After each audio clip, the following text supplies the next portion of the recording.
Gentlemen, imagine hearing a tale that's so extraordinary it could rival any action-packed blockbuster, featuring a one-man army with the grit to free an entire city from enemy control, not in fiction, but in the gritty reality of World War II.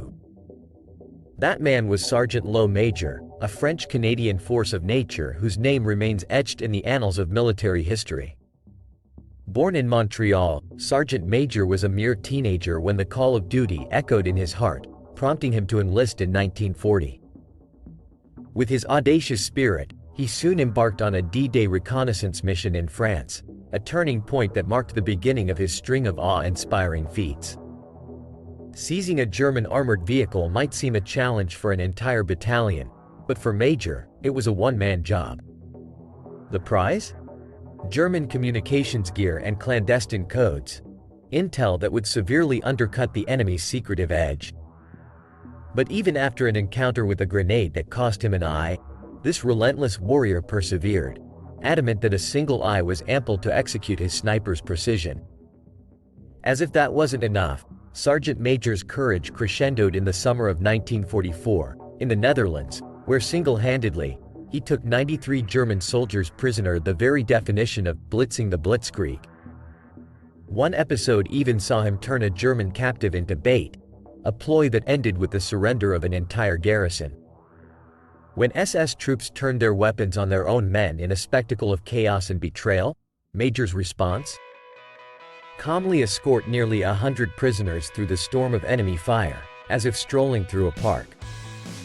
The man's mettle was undeniable, yet when awarded the Distinguished Conduct Medal, his principles stood as tall as his bravery. His refusal to accept the decoration from a general he harbored disdain for spoke volumes of his character, as much as his valor. But war cares little for a man's past heroics, and soon Major faced yet another trial. A landmine left him with a back broken in 3 places, alongside shattered ribs and ankles. With resignation, doctors declared his war had reached its end. Yet, in an escapade as thrilling as any grand escape, Major defied fate, recovering in secret only to return to his unit in the front line. And then, the night of April 13, 1945, unfolded an exploit that would grace the pages of history forever. The liberation of Zwolle was a solo mission akin to Legend. Major, fueled by the loss of a comrade, weaved a web of chaos so convincing it sent the German forces into retreat, sparing the city from a devastating bombardment. This was the valor that garnered him his first Distinguished Conduct Medal, but his thirst for righteous combat was unquenchable. The Korean War called, and he answered, seizing a hill held by the enemy with just 18 men, fending off thousands of Chinese soldiers for 3 arduous days until backup arrived. His heroism in Korea saw him decorated with his second Distinguished Conduct Medal. Sergeant Low Major's tale isn't merely one of military triumphs. It's a narrative of unwavering spirit, a tribute to the iron-willed warriors who shaped the world through sheer force of will. His passing in Canada on October 12, 2008, marked the end of an era, but his legacy endures, inspiring generations with a message that one man's resolve can tilt the balance of entire wars.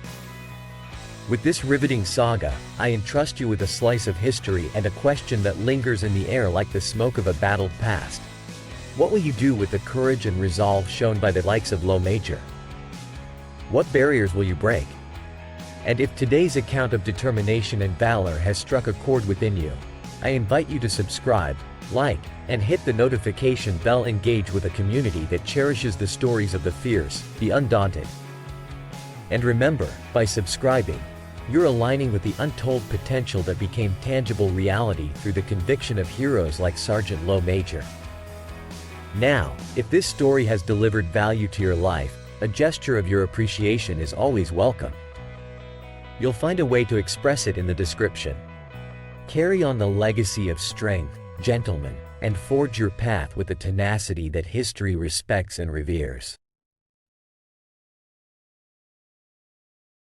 Welcome to the world of change management. Picture Thesan iceberg floating majestically in the ocean.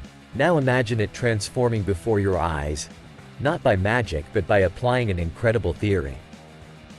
This theory has reshaped organizations worldwide. Welcome to Kurt Lewin's change theory. Picture Lewin as the architect of social psychology, his framework known as the unfreeze change refreeze model. This approach to behavioral change within organizations has stood the test of time, providing insight into how we can better understand and catalyze change in various environments. Lewin's model hinges on two pivotal types of forces: driving forces that propel us towards transformation, and resisting forces that hold us in place. If the desire for change overpowers resistance, then, and only then, can true change blossom. If these forces reach a standstill, so too does our ability to evolve. Imagine an organization as a solid block of ice. To morph that block into a new form, a complete thawing or unfreezing of its very structure is necessary. It's an overhaul that requires a deep dive into the very beliefs and values that underpin current practices. This is the first critical stage, firmly grasping what needs to shift within the organization's foundation. Once this is established, the path to actual change commences, involving everyone from top-tier management down to individual team members. The plan must be articulated clearly across the entire organizational spectrum, spurring unity in thought and action. Resistance should be expected, but with a solid plan and ample motivation for change, it can be effectively navigated.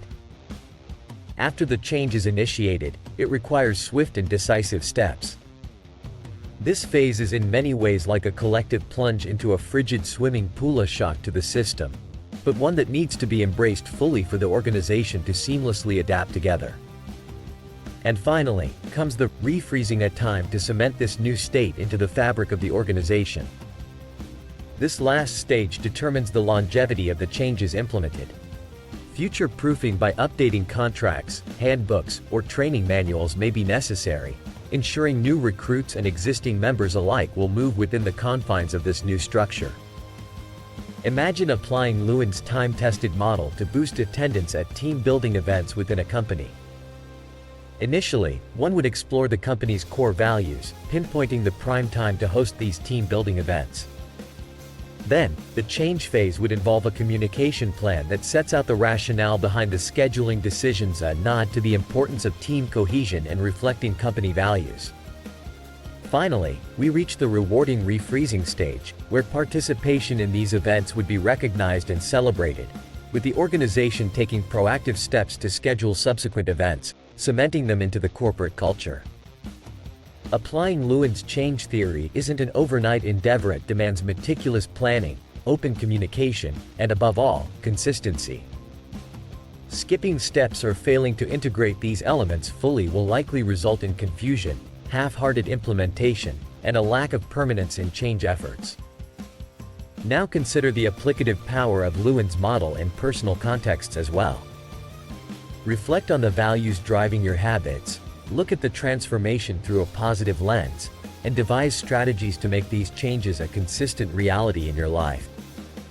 Remember, change isn't always straightforward or rapid, but the insights of Lewin's change theory offer a roadmap that can guide us through the challenging yet rewarding journey of transformation.